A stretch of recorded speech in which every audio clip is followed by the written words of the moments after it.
BSc honours mathematics part 2 के सभी students का spherical astronomy chapter 1 lecture series में स्वागत है। आज हम लेक्चर 6 समझने जा रहे हैं। इसके पहले लेक्चर 5 में हमने पोलर ट्रायंगल की डेफिनेशन को रिकॉल किया था और पोलर ट्रायंगल से रिलेटेड दो प्रॉपर्टीज़ में से फर्स्ट प्रॉपर्टी को हमने प्रूव किया था। उस प्रॉपर्टी का टाइटल क्या था? Reciprocity of polar triangles. I hope आपने वो लेक्चर देख लिया होगा। आज हम पोलर ट्रायंगल से रिलेटेड सेकंड प्रॉपर्टी प्रूव करने जा रहे हैं, ठीक है। पर before starting the proof of second property related to polar triangle, मैं आज आपको दो इम्पॉर्टेंट कंसेप्ट्स जो कि आपको यहाँ दिख रहे हैं वो समझाने जा रहा हूँ। ये इम्पॉर्टेंट कंसेप्ट्स प्रीवियस जो हमने पीडीएफ और लेक्चर डाले थे उसमें मैंने इनकॉर्पोरेट किए थे, लेकिन वहाँ पर मैंने इसको आपको कहा था कि इसको फ़िलहाल हम स्किप कर रहे हैं, ठीक है। पर अब यहाँ पर इनको समझना ज़रूरी हो गया है, क्योंकि उसके बिना हम second property of polar triangle नहीं समझ सकते। तो देखिए, सबसे पहले हम इम्पॉर्टेंट कंसेप्ट 1 रीड करते हैं और उसको समझते हैं। हम बात कर रहे हैं ग्रेट सर्किल की। देखिए आप, तो ग्रेट सर्किल की बात जब भी उठती है जब हमारे पास कोई स्फीयर होता है। तो ये पहले तो आप देखिए इस फिगर की बात करते हैं। यहाँ पर एक स्फीयर है S, और इस स्फीयर के दो ग्रेट सर्किल आपको इसके अंदर दिख रहे होंगे। एक तो जिस पे मैंने मार्क कर रखा है 1, जो कि आपको ब्लैक कलर से बना हुआ दिख रहा है, और एक मैंने मार्क कर रखा है 2, जो कि आपको रेड कलर से बना दिख रहा है। दो ग्रेट सर्किल दिख रहे हैं। और ग्रेट सर्किल क्या होते हैं ये मैं आपको पहले कई बार बता चुका हूँ। तो यहाँ पर हम बात कर रहे हैं arc of a great circle, किसी ग्रेट सर्किल का आर्क। जैसे आप फोकस कीजिए ग्रेट सर्किल नंबर 1 पे, ठीक है। ग्रेट सर्किल नंबर 1 के एक आर्क को हम कंसीडर कर रहे हैं, that arc is A B arc. देखिए अब ये ए बी आर्क किसका पार्ट है? ये ग्रेट सर्किल 1 का। तो ये कहलाएगा arc of the great circle 1। अब हम बात कर रहे हैं इसकी लेंथ की, यानी कि हम बात कर रहे हैं ए बी आर्क की लेंथ, यानी ए से बी तक कितनी लेंथ है इसकी। ये आर्क का साइन होता है, देखिए आप, चाप का। इस तरह से जो हम एक उल्टी कैप, उल्टा चंदा मामा बनाते हैं, इसका ये आर्क की लेंथ का साइन होता है। तो ये कंसेप्ट क्या कहता है कि साहब ये जो लेंथ है ना A B is denoted by the angle, यानी हम लेंथ को एंगल से डिनोट कर रहे हैं। अब डिनोट करने का एग्जैक्ट मतलब क्या है आप आगे देखिए, लेकिन कौन सा एंगल पहले हम आगे पढ़ें। Which the arc subtend at the centre of the sphere. मतलब इसकी हिंदी ये हुई कि साहब जिस आर्क की हम लेंथ की बात कर रहे हैं वो arc centre of the sphere पर जो कोण बनाता है, इस वर्ड की एग्जैक्ट हिंदी होती है अंतरित करना। सबटेंड का मतलब एग्जैक्ट हिंदी क्या होती है इसकी? अंतरित करना। और इसको अपन आसान भाषा में कह सकते हैं बनाता है। तो देखिए पूरे कंसेप्ट का मतलब मैं आपको बताता हूँ। तो हमने कंसेप्ट पढ़ लिया है। जैसे हमने बात की यहाँ पर ए बी आर्क की लंबाई कितनी है, तो ये कंसेप्ट कहता है कि ए बी आर्क के द्वारा जो स्फीयर के केंद्र पर कोण बनाया गया, ये आर्क उसके बराबर है। तो पहले तो हम चित्र में देखें कि ए बी आर्क, यानी जो ग्रीन कलर में आर्क हाईलाइट हो रखा है, ये गोले के केंद्र पर कितना कोण बनाता है। तो देखिए इसके लिए मैं क्या करूँगा, ए बिंदु को और बी बिंदु को गोले के केंद्र से जाकर मिला दूंगा रेखाओं से। तो वो ऑलरेडी रेखाएं बनी हुई चित्र में। इन रेखाओं को मैं ग्रीन कलर से देखिए मार्क कर रहा हूँ। देखिए ये रेखा, ये मैंने क्या किया, ए को ओ से ज्वाइन कर दिया, तो ये एक्चुअली एक इस गोले की त्रिज्या बन गई। फिर मैंने बी को ओ से ज्वाइन कर लिया, ये भी गोले की त्रिज्या बन गई। अब आपको इसमें एक छोटी बड़ी लग रही है क्योंकि फिगर 3 डायमेंशनल है। वास्तव में AO और BO दोनों गोले की त्रिज्या है और दोनों इक्वल है।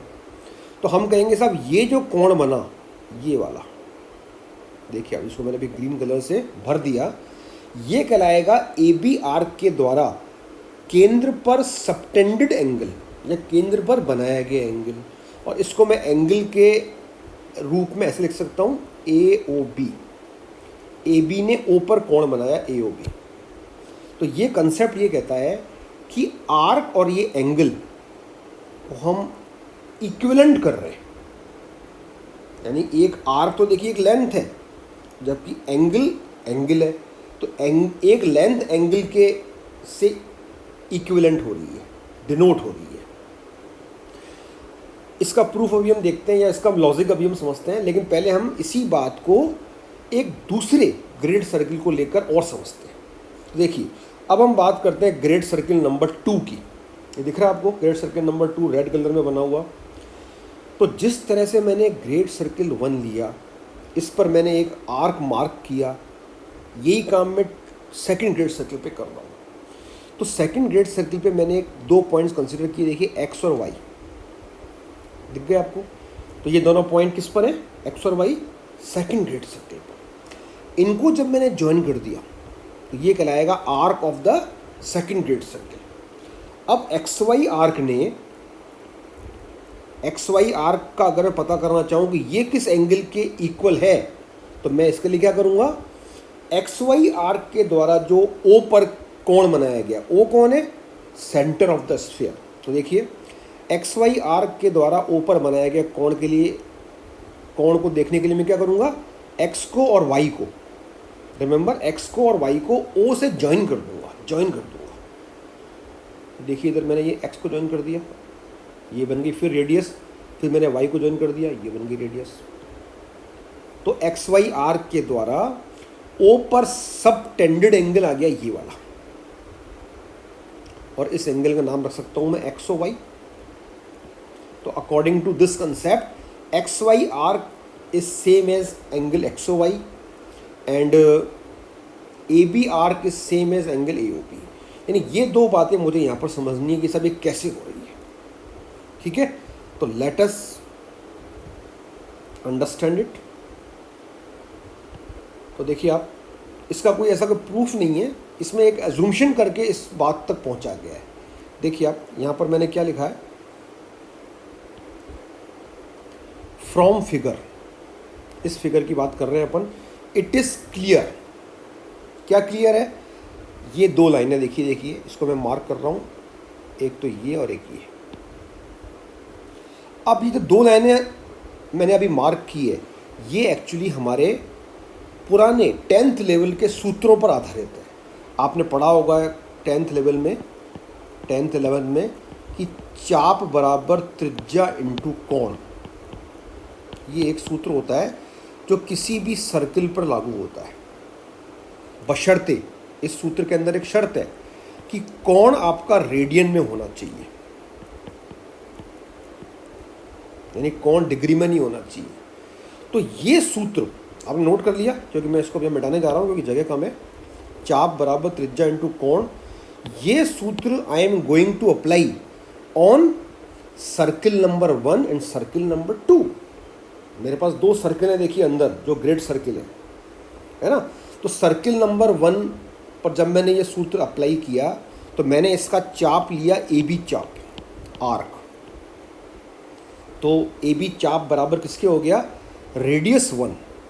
रेडियस 1 से यहाँ मेरा meaning radius of the circle 1 है, इसलिए मैंने शॉर्ट में लिखा है radius of the circle 1 into, किससे इनटू किया मैंने, देखिए यहाँ पर ये आर्क के द्वारा केंद्र पर बनाया गया कोण, सर्किल के केंद्र पर। अब यहाँ एक बात बहुत ध्यान से समझनी है कि O पॉइंट जो आपको दिख रहा है वो किसका केंद्र है। मैं आपसे पूछूं तो आपका आंसर होगा ग्रेड सर्किल 1 का भी केंद्र है, 2 का भी केंद्र है और स्फीयर का भी केंद्र है। ये आपको बात बता रखी है मैंने आपको कि किसी स्फीयर के किसी भी ग्रेड सर्किल का केंद्र यानी किसी स्फीयर का केंद्र उसके किसी भी ग्रेट सर्कल के केंद्र ही होता है। और इवन रेडियस भी सेम होती हैं, स्फीयर की रेडियस और ग्रेट सर्कल की रेडियस सेम होती है। तो साहब समझ में आया आपको, ये ए ओ बी कोण की जगह आ रहा है। कौन सा कोण? जो इस ए बी चाप के द्वारा सर्किल 1 के केंद्र ओ पर बनाया गया। सिमिलर लॉजिक अपन दे सकते हैं इसके लिए। यहाँ पर अपने सर्किल 2 लिया है तो रेडियस 2 आ गई। रेडियस 2 का मतलब radius of the circle 2। Okay, इसके बाद अब आगे देखिए, मैं इसके बाद कह रहा हूँ बट किंतु radius 1 and radius 2 is same as R, where R is the radius of the sphere. ये मैंने आपको अभी भी बताई कि दोनों ग्रेट सर्कल की रेडियस इक्वल होंगी और वो स्फीयर की रेडियस के ही इक्वल होंगी। मतलब क्या हुआ कि मैं यहाँ पर और यहाँ पर कैपिटल आर पुट कर सकता हूँ। तो ये मैंने देखिए पुट कर दिया, 10 A B R is equals to, ये दिख रहा है आपको, और X Y R equals to यहाँ। इसके बाद हमने यहाँ पर एक लॉजिक दिया, एक तर्क प्रस्तुत किया, है ना। अब हमने देखा साहब कि अभी अभी आपके सामने मैंने ऊपर 2 ग्रेट सर्कल इस स्फीयर के बनाए, दिख रहा है आपको स्फीयर एस। मैं आपके सामने अगर एक क्वेश्चन पुट करूं कि साहब आप इस स्फीयर के कितने ग्रेट सर्कल बना सकते हैं, कितने? ये तो मैंने 2 बनाए। तो इस क्वेश्चन का आंसर है साहब हम इस ग्रेट सर्कल के जितनी मर्जी चाहें उतने ग्रेट सर्कल बना सकते हैं, 50, 100, 1000, सो मेनी ग्रेट सर्कल्स। क्योंकि कोई भी प्लेन जो ओ से पास होगा और इस स्फीयर को इंटरसेक्ट करेगा वो इस स्फीयर के साथ मिलकर एक ग्रेट सर्कल बनाएगा। तो ओ से पास होने वाले तो सब इनफाइनाइट प्लेन्स हैं, तो एक्चुअली इस स्फीयर के इनफाइनाइट ग्रेट सर्कल्स बन सकते हैं। तो इस तरह से अगर मैं उन सब के लिए लाइन लिखते जाऊँ, सारे बार बार बदल बदल के ग्रेट सर्कल लूँ और ये लाइनें में लिखते जाऊँ, ये वाली और ये वाली, तो मैं क्या नोट करूँगा कि हर लाइन में ये आर कॉमन आएगा। जिस प्रकार इन 2 के लिए आ रहा है तो उन सब के लिए आएगा। तो यही बात हम कह रहे हैं कि since factor R is same for all the great circles, all मतलब कितने? इनफाइनाइट, है ना। Therefore if sphere is of constant size, यानी स्फीयर अगर हम फिक्स रखें तो factor R can be dropped और it can be taken as unity. मतलब क्या हुआ इसका कि मान लीजिए साहब इस तरह से अगर अपन बदल बदल के लाइनें लिखें, ये वाली लाइन ये नंबर 1 ग्रेड सर्कल के लिए, फिर ये नंबर 2 ग्रेड सर्कल के लिए, फिर नंबर 3, नंबर 4, हम ऐसी लाइन लिखते जाएं तो each time I will get R. फिर इन सब लाइनों को अगर मैं कहीं और अप्लाई करूं तो आर आर आर सबका कॉमन आ जाएगा, कैंसिल हो जाएगा, 0 में चला जाएगा, जो भी कैलकुलेशन होगी। तो इस कारण ये डिसाइड किया गया कि साहब इस आर फैक्टर को इन दोनों सूत्रों से ड्रॉप कर दिया जाए। ड्रॉप मतलब छोड़ दिया जाए, या आप ये समझ सकते हैं कि इसको 1 ले लिया जाए, यूनिटी मतलब 1। तो अगर इन दोनों के अंदर, एक तो इसके अंदर अगर मैं r बराबर 1 पुट कर दूं या r को ड्रॉप कर दूं तो ये लाइन क्या बनती है? ए बी आर्क बराबर एंगल ए ओ बी। यानी इस r को मैंने यहाँ से हटा दिया, इस प्रकार इस r को मैंने यहाँ से हटा दिया, तो ये क्या बना? एक्स वाई आर्क बराबर एक्स ओ वाई। ठीक है, तो यही तो मुझे ऊपर प्रूव करनी थी। सब देखिए बातें, देखिए आप, ये लाइनें आ गई मेरे पास, ये और ये। और इस तरह से मेरा पहला कंसेप्ट था वो मेरा प्रूव हो गया। आई होप ये आपको कंसेप्ट समझ में आया होगा। देखिए साहब, ये जो कंसेप्ट है ना, जो हमने अभी डिस्कस किया, ये थ्रू आउट जितना भी आप इस बुक में स्टडी करोगे, आगे के चैप्टर्स तक लागू रहेगा ये। क्योंकि आपको एक बड़ी स्ट्रेंज बात देखने को मिलेगी आगे जब हम बड़े बड़े चैप्टर्स करेंगे।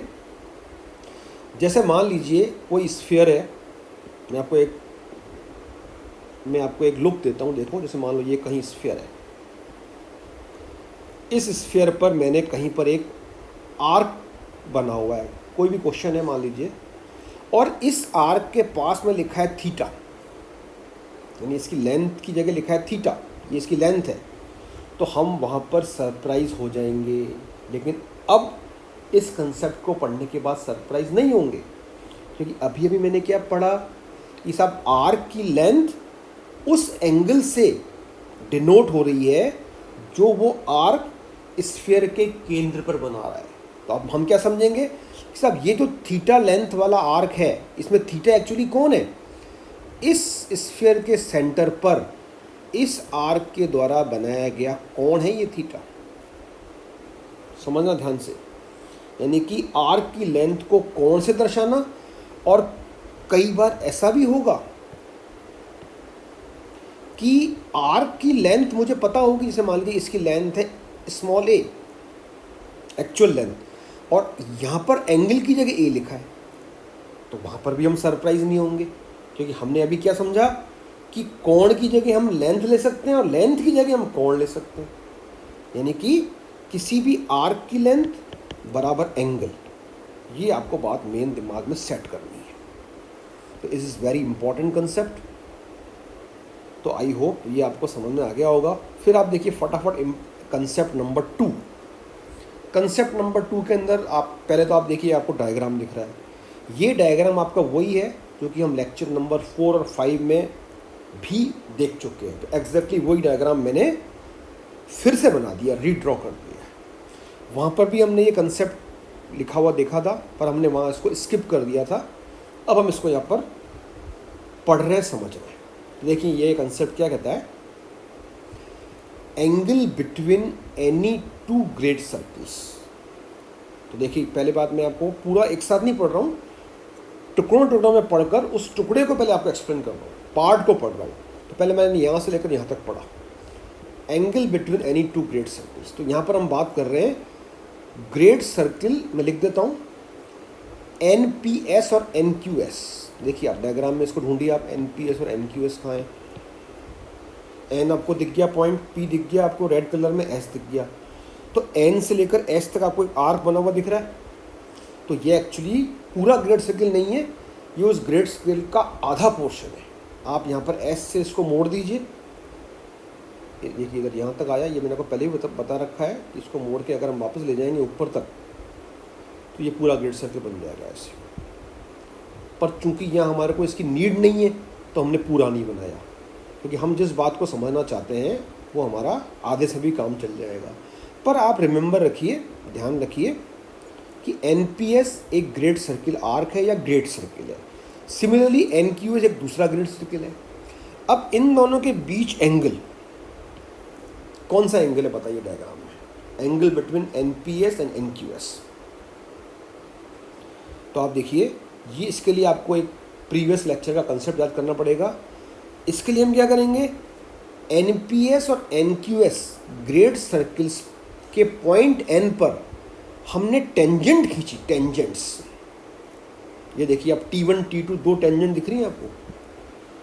T1 NQS ग्रेट सर्किल पर टेंजेंट है और T2 NPS ग्रेट सर्किल पर टेंजेंट है।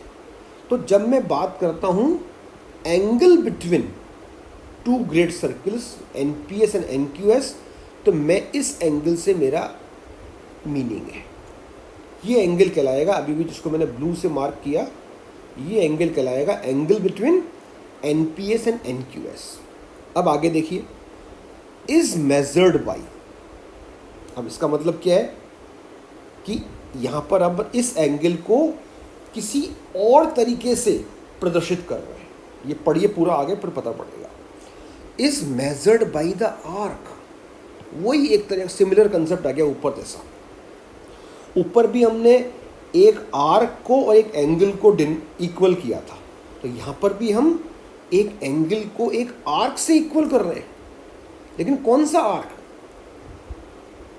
वो आर्क जिसको कि ये दोनों ग्रेट सर्किल, दे का मतलब ग्रेट सर्किल्स, जिनकी हमने अभी भी बात की, NPS और NQS, they intercept on the great circle to which they are secondaries. तो ये लाइन थोड़ी सी देखो कंफ्यूजिंग है, आपको ध्यान से समझनी है। दे का मतलब तो मैंने आपको समझा दिया। दे अपन किसके लिए करें? एनपीएस और एनक्यूएस ग्रेड सर्किल के लिए। तो एनपीएस और एनक्यूएस ग्रेड सर्किल एक तीसरे ग्रेड सर्किल पर, दो तो ये हो गए, ये थर्ड ग्रेड सर्किल। कौन सा third great circle? To which they are secondaries. They मतलब वही एनपीएस और एनक्यूएस। इसका मतलब एनपीएस और एनक्यूएस नामक ग्रेड सर्किल क्या किसी तीसरे ग्रेड सर्किल की सेकेंडरीज हैं क्या? तो इसका आंसर है यस। तो ये दोनों, अगर मैं इनको नंबर 1 और नंबर 2 मार्क कर दूं एक्चुअली, और इसका नंबर मैं चेंज कर दूं थर्ड, बात थोड़ी सी पकड़ में आ जाएगी। तो आप ध्यान से देखिए डायग्राम में क्या हो रहा है। थर्ड नंबर ग्रेड सर्किल समझो, सबसे पहले थर्ड नंबर बनाया गया, फिर इसकी दो सेकेंडरीज बनाई गई। अब यहाँ पर आपको सेकेंडरीज का मतलब आना चाहिए। 1 और 2 ग्रेड सर्किल थर्ड की सेकेंडरीज है। तो 1 और 2 ग्रेड सर्किल ने जिसकी ये सेकेंडरीज है थर्ड की, पर कौन सा आर्क इंटरसेप्ट किया, तो वो आर्क है PQ। देखिए आप कैसे 1 नामक ग्रेड सर्किल और 2 नामक ग्रेड सर्किल जब गुजरते हुए AB को काटते हुए गए, तो 1 ने थर्ड ग्रेड सर्किल को Q पर काटा, दिख रहा है आपको, और 2 ने थर्ड ग्रेड सर्किल को P पर काटा। तो हम कहेंगे PQ आर्क कौन है? 1 एंड सेकेंड ग्रेड सर्किल के द्वारा थर्ड ग्रेड सर्किल पर इंटरसेप्टेड आर्क। तो according to the concept 2, this angle, ये वाला एंगल जो था साहब, जो मैंने ब्लू में मार्क किया था, देखिए ये वाला, ये एंगल इस PQ आर्क जो कि ब्लू में मार्क्ड है से प्रदर्शित होता है। यानी कि ये वाला एंगल जो T1 T2 के बीच बन रहा है, जो ऊपर मैंने ब्लू में मार्क कर रखा है, ये एंगल इक्वल है PQ आर्क के। ये अजीबोगरीब कंसेप्ट है, एक एंगल और एक आर्क इक्वल है। तो देखिए इसका मैंने एक छोटा सा एक्सप्लेनेशन दिया हुआ है, तो एक्सप्लेनेशन हम पढ़ते हैं। देखिए आप फटाफट,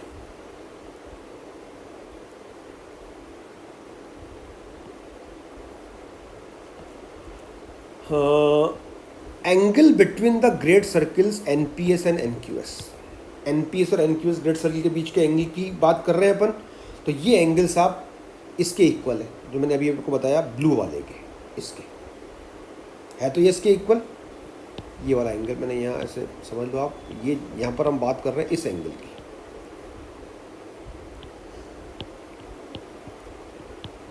लेकिन हम कह रहे हैं साहब ये एंगल इक्वल है एंगल POQ के। मतलब ये वाला एंगल जो ब्लू में मार्क है, ये इस एंगल के इक्वल है। अब इस बात को यहाँ पर मैंने प्रूव नहीं किया है, बल्कि लिख दिया है कैन बी प्रूव ज्योमेट्रिकली। तो एक्चुअली अगर आप, ये मैं आपके ऊपर छोड़ रहा हूँ, एक्चुअली आप इसमें थोड़ा सा अगर आप सोचेंगे तो आप ये बात इजीली प्रूव कर सकते हैं कि साहब ये जो T1 नामक लाइन है, दिख रही है आपको T1 लाइन, ग्रीन से बना रहा हूँ मैं, ये लाइन OQ के पैरेलल है। अब कैसे, ये आप सोचना, T1 length is parallel to OQ। Similarly जो T2 लाइन है, या कहना चाहिए T2 टेंजेंट है, ये OP के पैरेलल है। तो ये दोनों एंगल आपके हो जाएंगे कॉरस्पॉन्डिंग एंगल, तो दे विल बी इक्वल। ठीक है, तो इस लिहाज से मैं इन दोनों को इक्वल लिख सकता हूँ। और अभी अभी जो मैंने कंसेप्ट नंबर 1 पढ़ा ऊपर, वो क्या कहता है कि साहब एक एंगल जो कि एक ग्रेड सर्किल आर्क के द्वारा सबटेंडेड है। देखो जब मैं वर्ड कहता हूँ सबटेंडेड, तो आपको कंसेप्ट 1 याद आना चाहिए।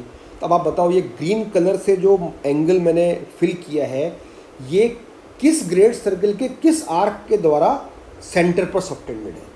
तो इसका आंसर है साहब, ये जो ग्रेड सर्किल है इसके पी क्यू आर्क के द्वारा केंद्र पर बनाया गया कोण ये वाला है। तो सो दैट दिस एंगल, ये वाला एंगल पी क्यू आर के इक्वल है। और पी क्यू आर कौन है? Arc intercepted by N P S and N Q S on the great circle A Q P B to which these are secondaries. ठीक है, तो I hope ये आपको बात समझ में आ गई होगी। देखिए आप, वैसे तो मैंने सोचा था कि आपको इसी लेक्चर में पोलर ट्रायंगल की प्रॉपर्टी नंबर 2 मैं प्रूव करवा दूंगा, पर इन्हीं दोनों कंसेप्ट को समझाने में lecture has become too long, so I will feel problem in uploading it, so I am stopping this lecture. But ये जो आप आगे वाला पोर्शन देख रहे हैं, ये वाला, this I am leaving for the my next lecture, lecture number 7। यहाँ से हम लेक्चर नंबर 7 करेंगे। देखिए, property of polar triangle, actually second property. ठीक है, तो we will meet in next lecture to prove this property. Okay, thank you very much.